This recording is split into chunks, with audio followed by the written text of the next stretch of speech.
All right. Itai, thanks so much for coming on and joining us for an episode of People Just Like You.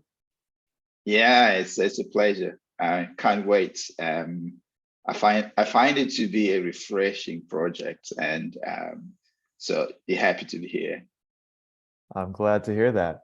It's been a refreshing project on this side as well. On a lot of the conversations, it seems like that's been a common theme for people to get that sense coming out of this. So happy to hear that and honored. Um, So just a brief kind of background on People Just Like You. It's a project that started a couple years ago.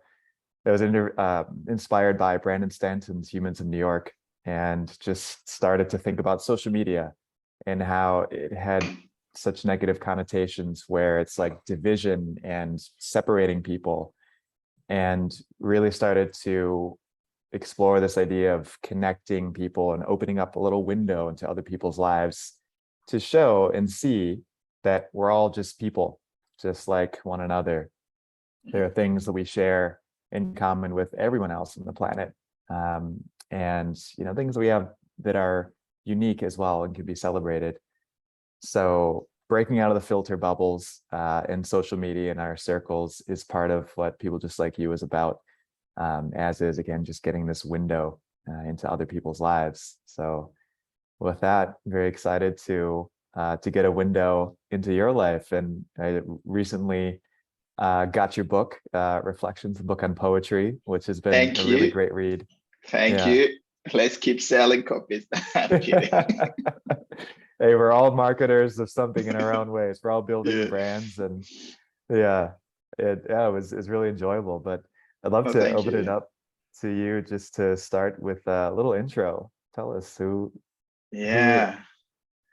It's interesting because I do a lot of these intros for work, and I'm always interested in what I say Mhm. at work versus what I normally say in outside of the work sphere. Um, but just a bit about myself. Itai David Njanji. Um, there's so much to unpack on that name. It's Jewish. Itai David is very Hebrew. If you ever Google Itai David, you don't see people like me, but there's a lot to do with that. I'm based out of Seattle. I've done a lot of stuff interesting, just like you. I have dual citizenship here. What else? I identify as Southern African. I was born in Zimbabwe.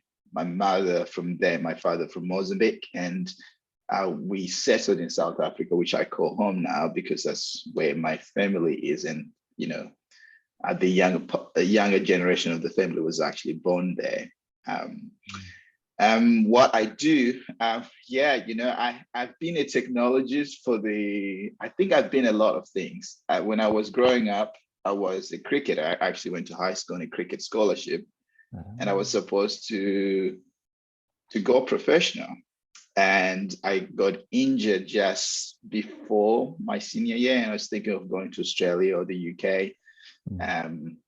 Australia was the right path for me. And so that changed the trajectory. So I went to college here in the US and in Ohio, which is an interesting place to go to school. Uh, makes you Midwest. stick, yeah, make you stick to the books. There's not much. I know you're from Detroit, but like I went to a private school in Ohio, which is really like in a very small place. So I studied computer science and mathematics, and then I sort of followed that trajectory until just recently. So I, did some work at Goldman Sachs in New York City, Microsoft, where we met, Expedia, and now I had a business at AWS where it's a partner business, and I have folks all over the world that report to me. It's been actually quite humbling, the journey. And then recently, I am a poet and an author, which is a strange thing to say you're published. But so that's a bit about myself. There's a lot of things going on. But at the end of the day, I think I'm just like any other person in the world that probably has desires and trying to figure it out on the way. So Yeah. not a good answer for an interview, but but like broad and just opening up the canvas there. It's a perfect one for this type of interview, which is to showcase all the things that we are. It's funny you mentioned into your intros in a work context, and we all have our like elevator pitch. Yeah.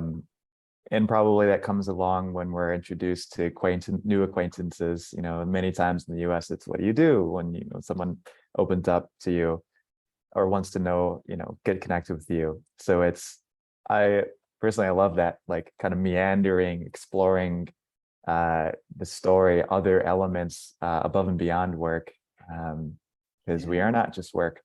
So Yeah. I think that's wonderful to know more. Yeah. So what people don't know is, and we'll talk about this, I hope, today. I took 3 months away from work this year because I was I know burnt that. out and I wasn't sleeping, and I was taking therapy and meditation and things like that. And that's when I actually completed the book. I had been writing the book for quite some time. But yeah, so going to the work thing is, I believe in life and work balance, not work-life balance. Work is just a portion of what we do. And having been around for a bit now at different companies, that is so much true for me than maybe somebody who's starting up their career. But anyway, just another random thoughts just coming in. Yeah. Well, I'd love to kind of go there if you're open to exploring that a little bit. Anything that comes to mind is like, as you look back on that experience of getting to that point of realizing that you were burned out, getting to that point of realizing that you needed some time off, taking that, going through that, and even having this space to finish the book, and now being a published author, through that. How does it feel standing on this side, looking back at that? Oh, I have a poem which is called To Sit. I think it's called Holy. And I think it starts by saying to sit in silence alone is holy. And it goes on and talks about the idea of just pausing and why that is important. And I think I wrote that poem during my leave. It wasn't a sabbatical, it was truly a leave, medical leave as well. I think writing a book, as many other projects, is about the process. And it has been the most rewarding thing for me. Now, you can't do interesting things, in my opinion, unless you really take time to step back and separate the woods from the trees, like what's important in your life and what's not important. And it's very easier for people that are further along in their careers, especially in the US, especially in technology, where you get compensated slightly more than a lot of people. So you have that cushion to say, I don't need to have a salary, but that's not always the case for a lot of people. So for a lot of people, they need to find a balance between taking time away from work and working.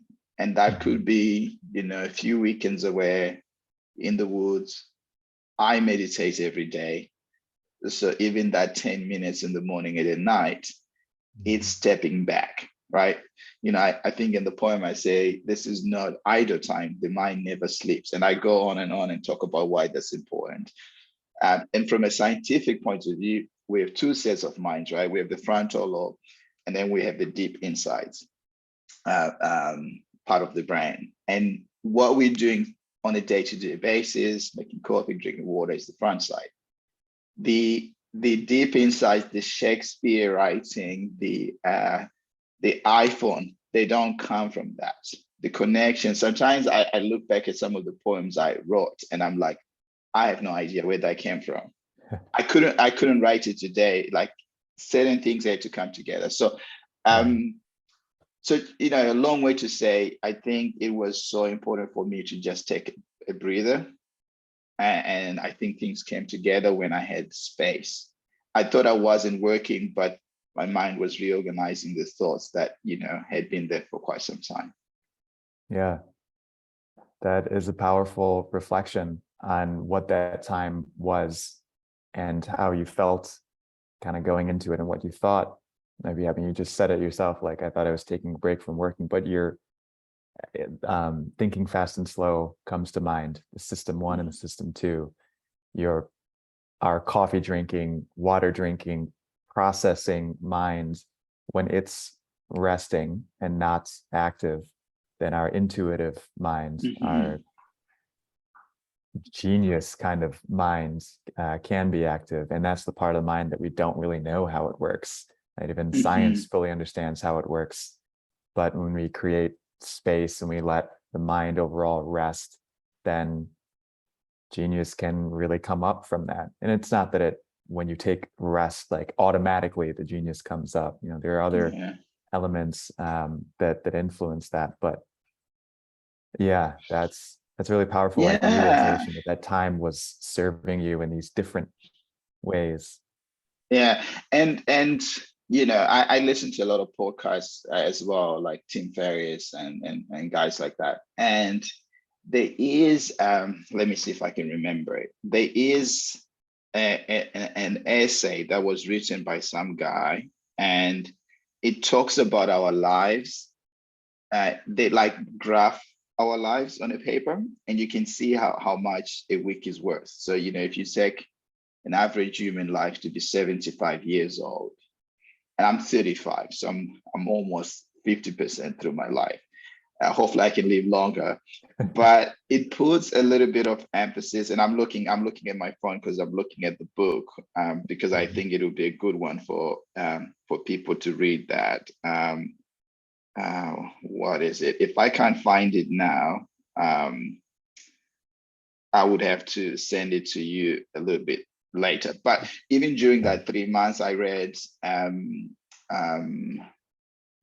I read Kafka. I read things that I don't normally read.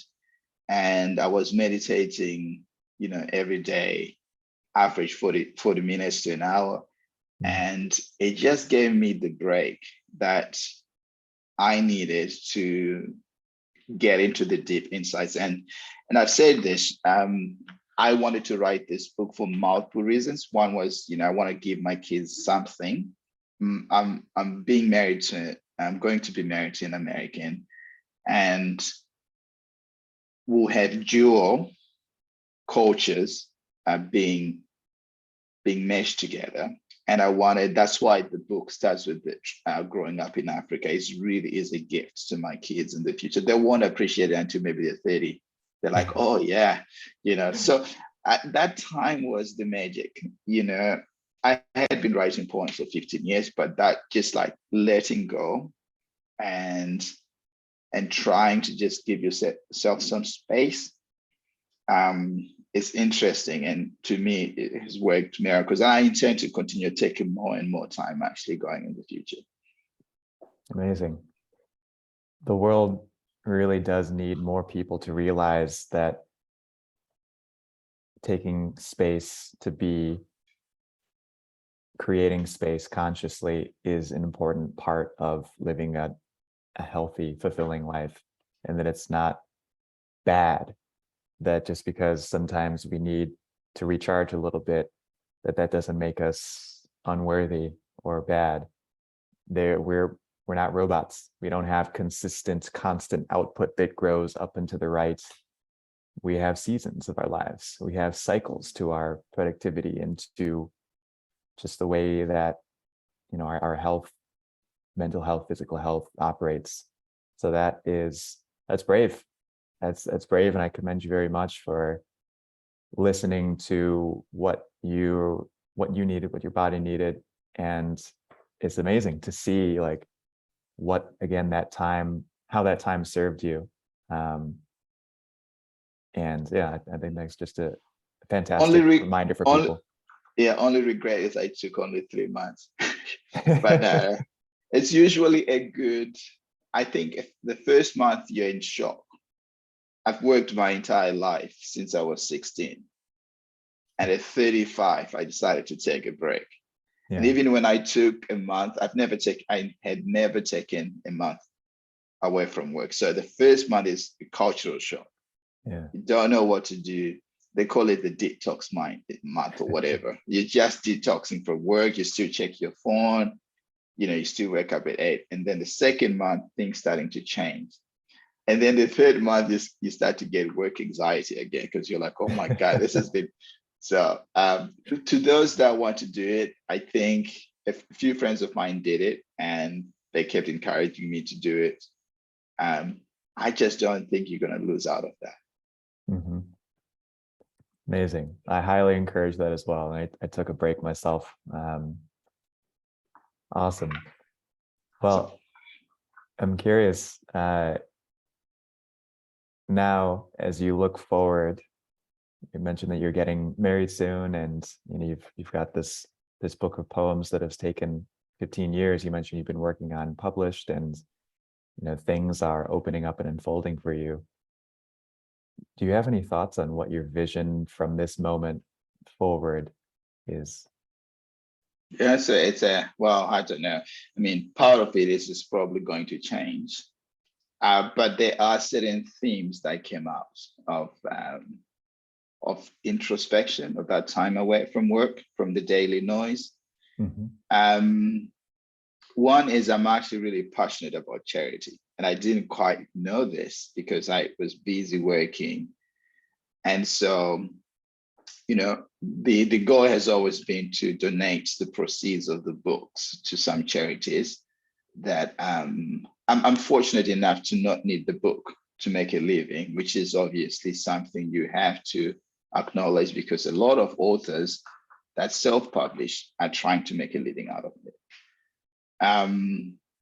So the goal has always been the motivation has been my kids, my future kids, to have something.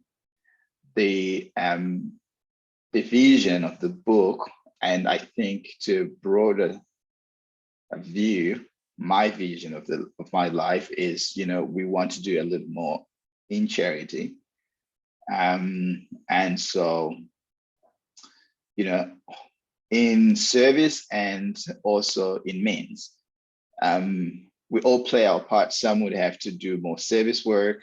I think I'm better off in technology and do other things to generate means for charities. So charities need people that are experts in, I can get paid more in technology and then channel that towards charity. So that's the bigger vision for me, which is I want to, continue to do charity. We want to save rhinos. There's a lot of things going on in Africa.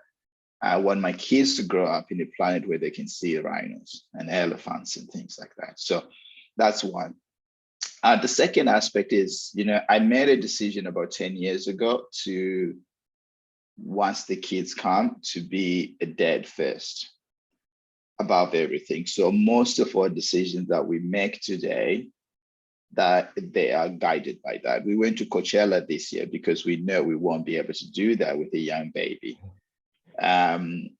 We took an 8-week sabbatical, 6 weeks sabbatical through Europe last year because my fiance's parents are a bit older and we know that time is really closing in.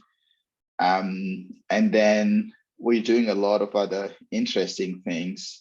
Writing the book is also, because, I want to be a dad first. So, so charity, and I would say being a dad first is kind of my two visions. Now, I know charity is not easy, and I know I have to make money, and I know I have to sell these books, and all that stuff. It's more smaller vision, but the big vision is how can we do something more meaningful with our lives? And writing gives me an opportunity to say interesting things, but also make a little bit of money on the side that we can channel to the right.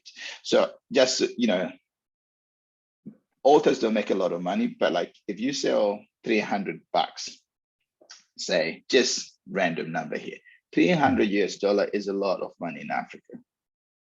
you can literally find a ranger for 2 months, and No. they'll be out there protecting the rhinos. So it's a bigger vision that I'm still working through with my partner to figure out where exactly do we want to invest resources, especially proceeds from the books and things like that.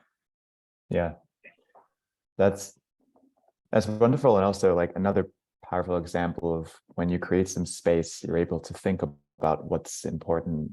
What is your vision for life? What do you enjoy? What do you really want?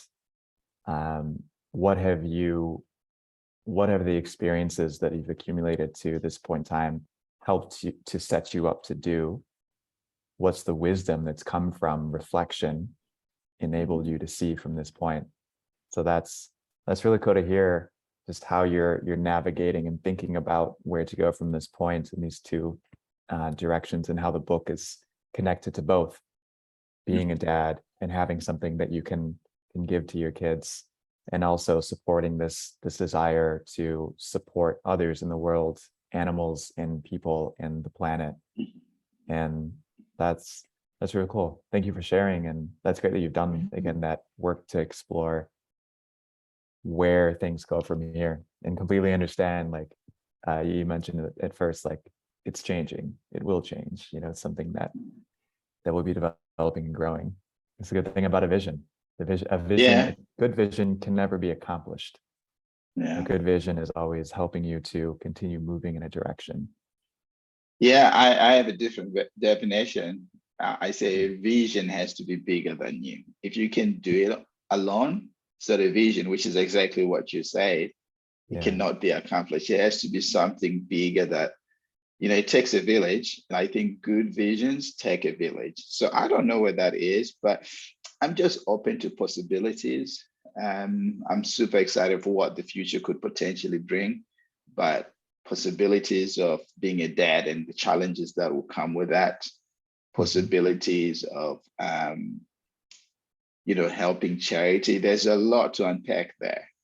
How to choose a charity, how much to fund, service versus means. How do so? But that's big enough. It's a good project. I think it's a lifetime project for me. Very exciting. Very exciting. Well, I'm curious to open up a different direction as well. And I recall some of this through the poems and reflections, but what would you say have been some of your fears in life? It's a great question. It is really a great question. So let's take a step back and just give you a bit of a context. So my parents passed away when I was young. And I think in a lot of ways, this only came through therapy. And a lot of where I've been guarded.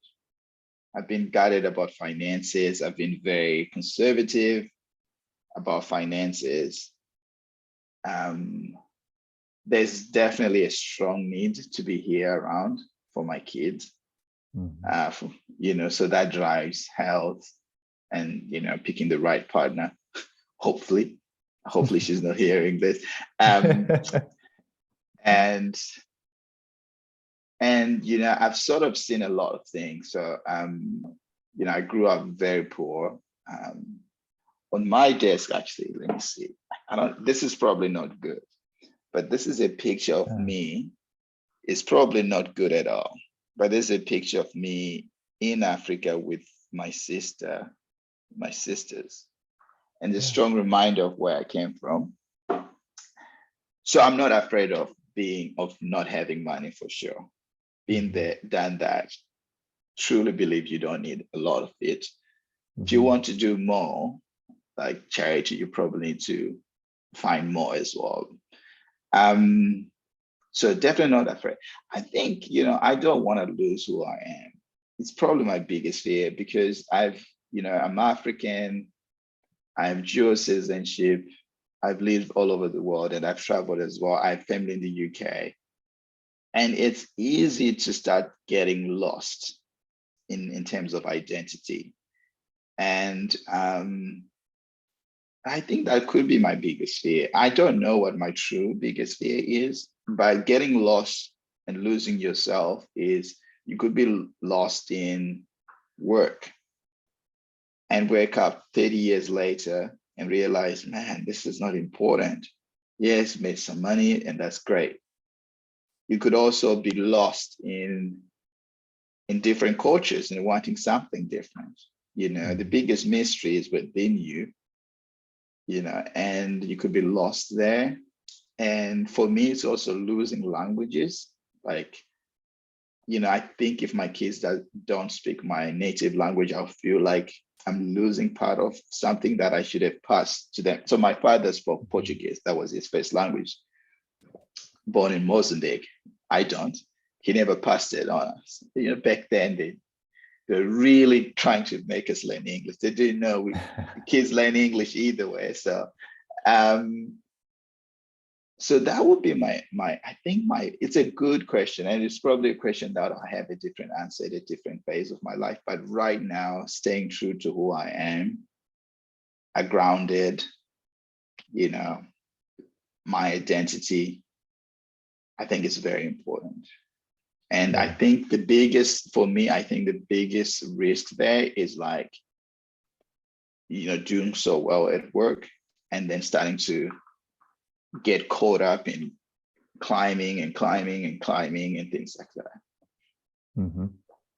I think there's a lot of people out there that could identify with or share that fear of losing something important to them as they go about navigating life and as things open up for them, for us as we go through life.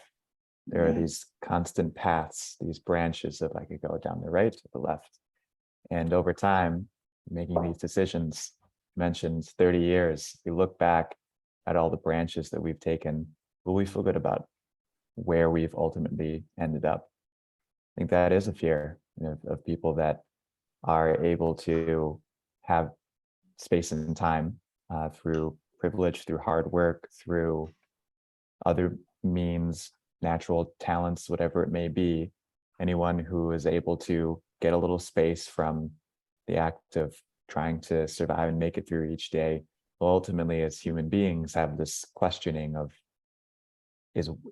how has my self-actualization and meaning panned out? How do I feel about things? How do I feel about who I am, who I've become? It's this, Maslow's idea. Yeah.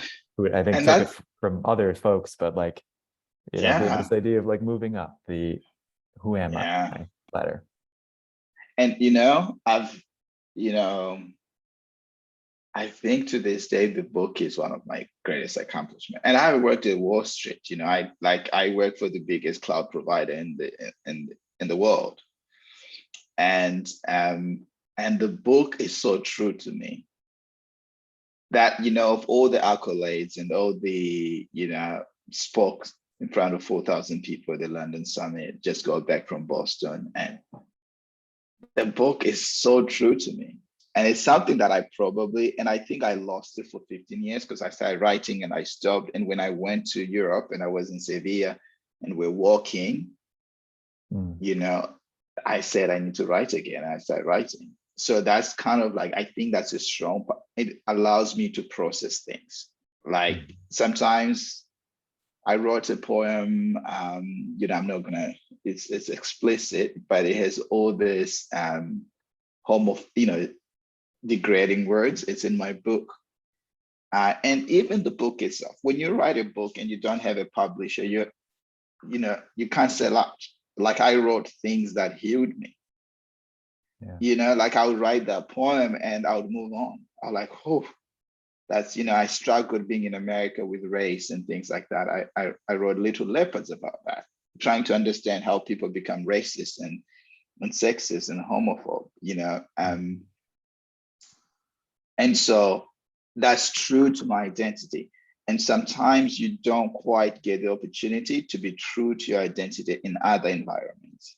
So, like work, for example, is a place where when I started at Goldman Sachs, I used to have clean hair because that was sort of the accepted norm. They never told me anything. So, do not quote me on that. Implicit norms and yeah, mores.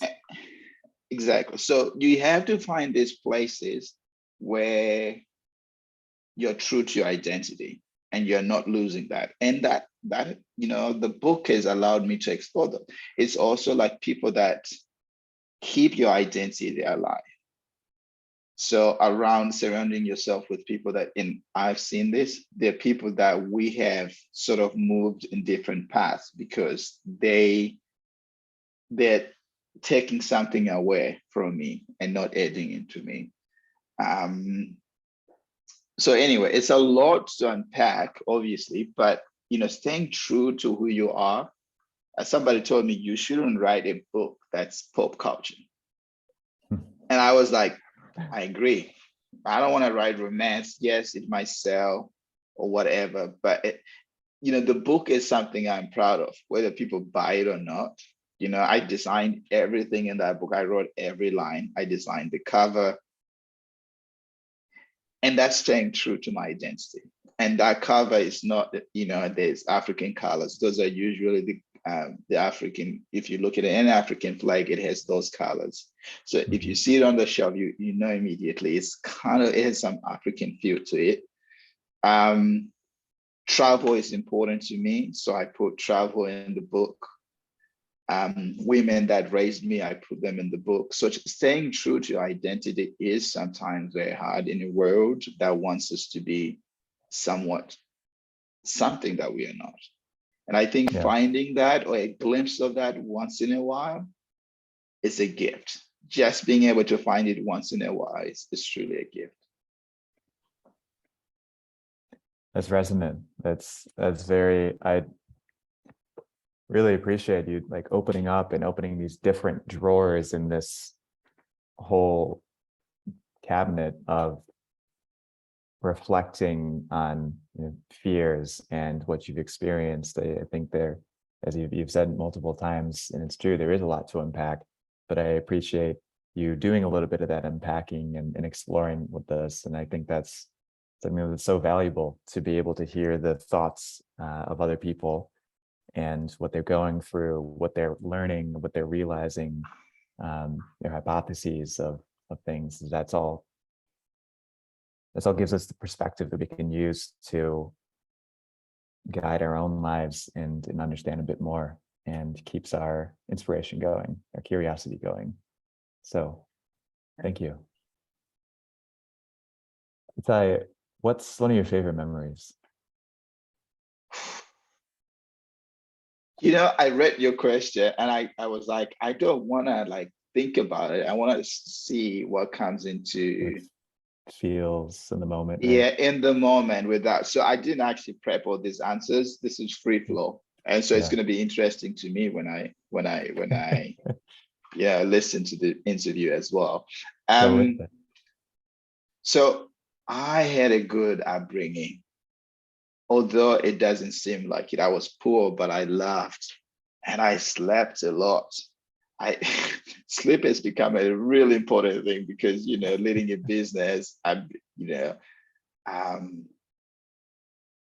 oh man, I have a picture with my cousin, my aunt, and we were in Zimbabwe, and that was like amazing.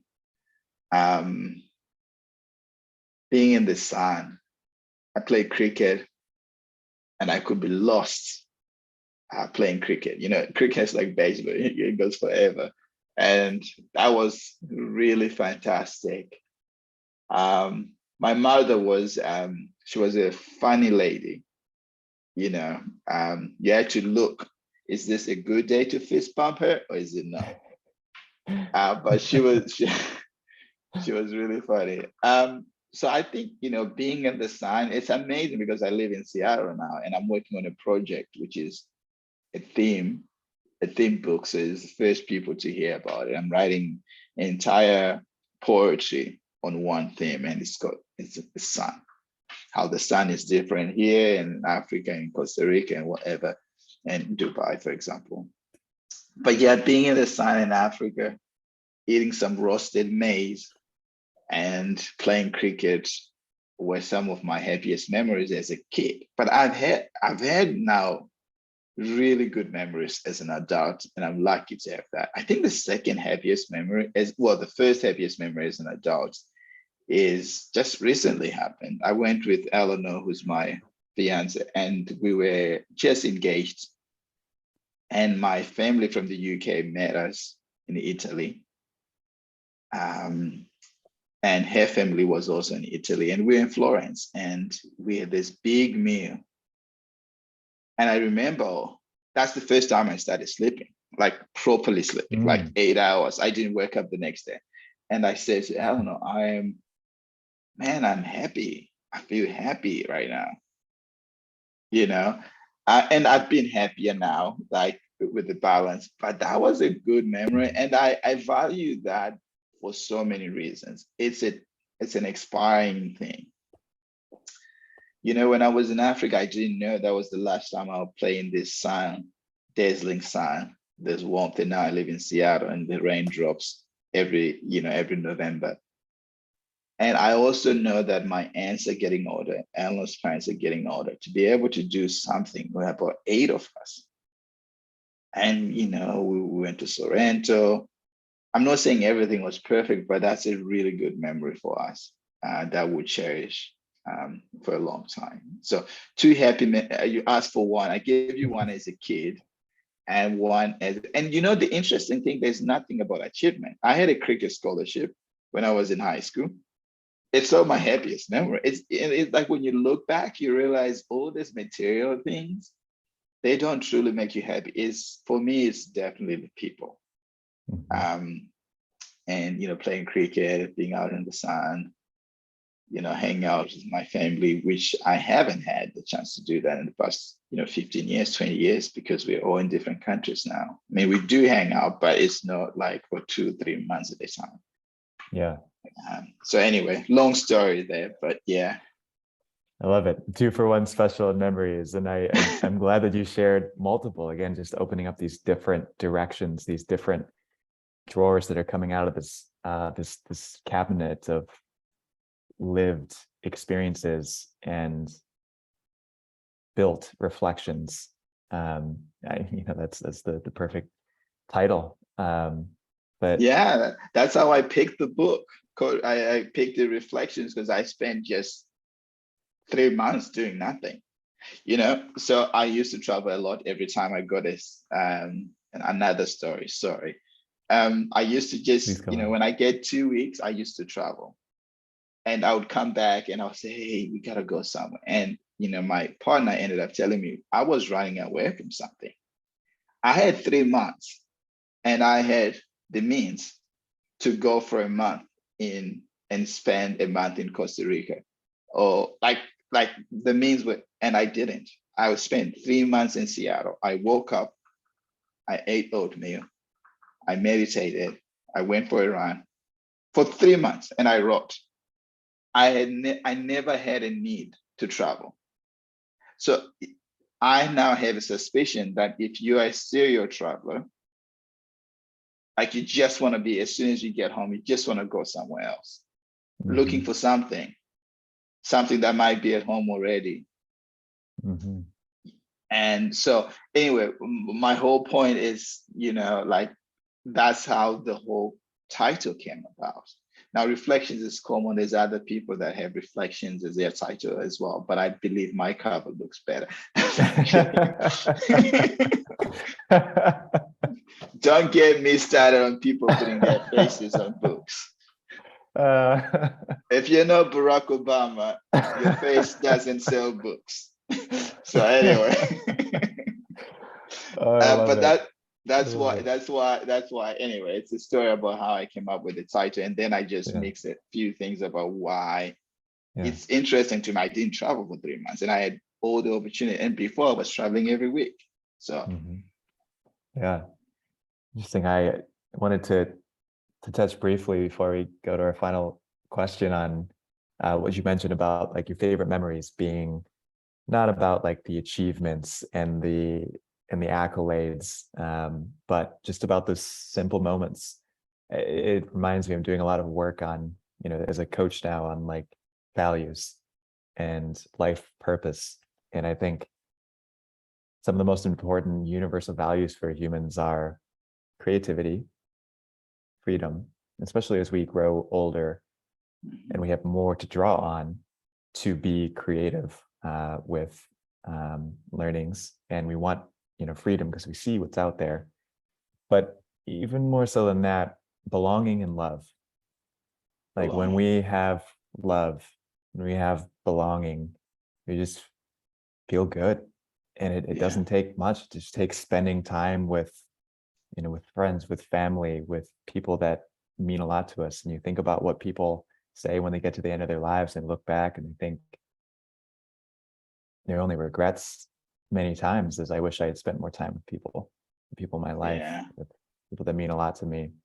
So yeah, I think that makes a lot of sense. And thinking about what really makes people happy and feel like things are meaningful. Just simple beauty in life. I think you're right. I think we've talked about people throughout this whole conversation in various ways, whether it's people and animals and all living creatures, beings, and in various ways, whether it's taking a break to take care of the person, you, so that you can't pour from an empty cup. You need to be full to start pouring into others. And of course, my book is motivated by people. In fact, the people in my book are real people. When I say I met an Andalusian in Granada and they gave me a banana, that is true. I didn't make that up. It really happened. And when I say I met a guy who looked, he was short but talked tall in Lisbon, that is true. Those people, actually, most of my book, if you look at my book, I think about 60 or 70% of the book, it's about a person. Whether it's Faina, who's my mother, or Irene Sprayer, which is my aunt, or it's Love, which is based out of Love, or it's Immigrants, where, I was in Cappadocia and I saw a guy, and he looked Afghan, but he was Syrian. He looked Turkish, but he was Afghan. Or when I was in Turkey and I was at the Turkish bath, and the guys had never seen a Black person. And, our TVs teach us to hate those people. And I even said in the poem, but all books and covers. I was in Walla Walla, Washington, and the guy was playing country music as a Black person, somebody wearing star-spangled shorts in east of Washington with a big truck. Can easily start to judge them. But it's all about people. And we're all just, that's why I love your title, people just like you. Just have to uncover the layers of the onion. Yes.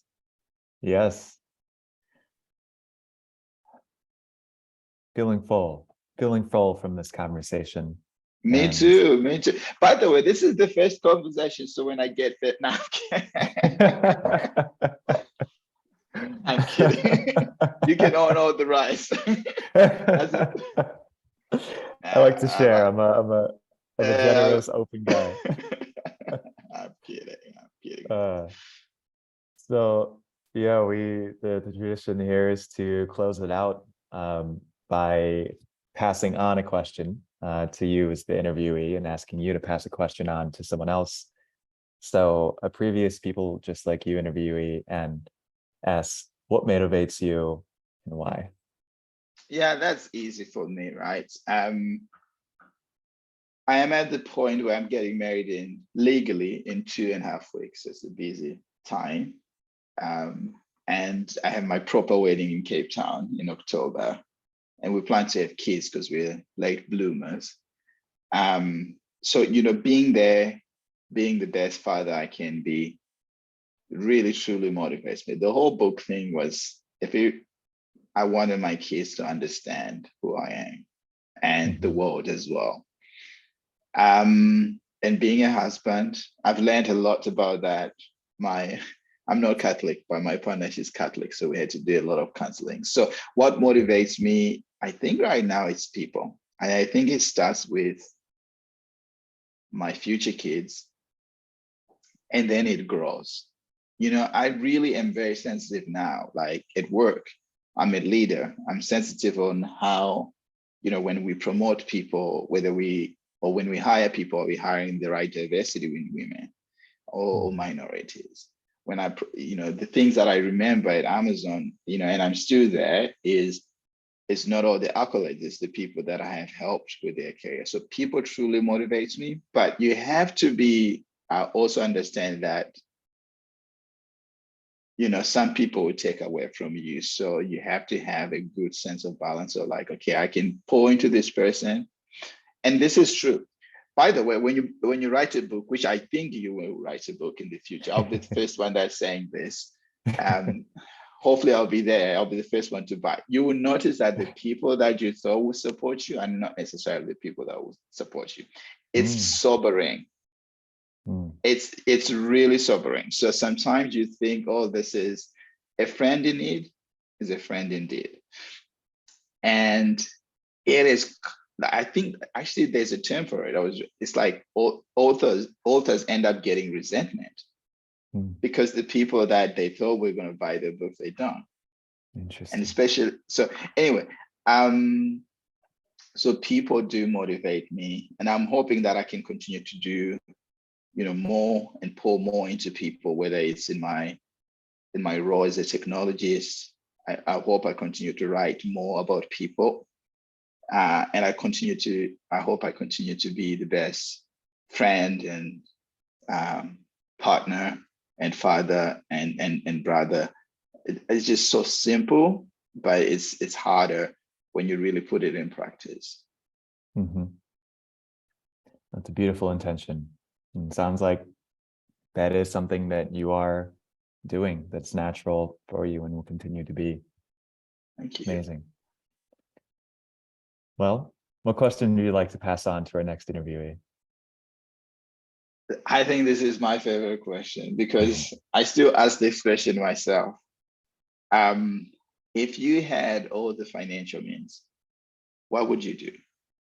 It's interesting because for me, when I crossed a threshold where I didn't feel like I could take a break, that's where the magic started happening. Now, I don't think you have to cross any threshold to ask this question. And by the way, let it linger. You don't have to have an answer today. Write it down somewhere. Come back to it. Like in meditation, there's this broader question: where am I? Who am I? What is this? You don't need to answer those questions immediately. They take time, but they'll grow in you. So what if you had all the finances that you needed and money wasn't a choice? What would you do? It's very interesting what people do. And that's one way to figure out what you're passionate about, because the things that you probably do and not get paid for generally fuel you more than the things that you do and get paid for. So I think my advice, and I know you didn't ask for it, but here it is, is always welcome.